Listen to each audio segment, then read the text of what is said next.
श्रीलक्ष्मी श्रीमहालक्ष्मी क्षीरसागर कन्यका उत्तिष्ठ हरिसंप्रीते भक्तानां भाग्यदायिनी।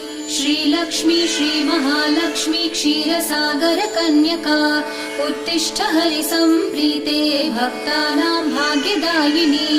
उत्तिष्ठोत्तिष्ठ श्रीलक्ष्मी विष्णुवक्षस्थलालये उत्तिष्ठ करुणापूर्णे लोकानां शुभदायिनी। उत्तिष्ठोत्तिष्ठ श्रीलक्ष्मी विष्णुवक्षस्थलालये उत्तिष्ठ करुणापूर्णे लोकानां शुभदायिनी। श्रीपद्ममध्यवसिते वरपद्मनेत्रे श्रीपद्महस्तचिरपूजित पद्मपादे श्रीपद्मजातजननी शुभपद्मवक्त्रे श्रीलक्ष्मी भक्तवरदे तव सुप्रभातम्।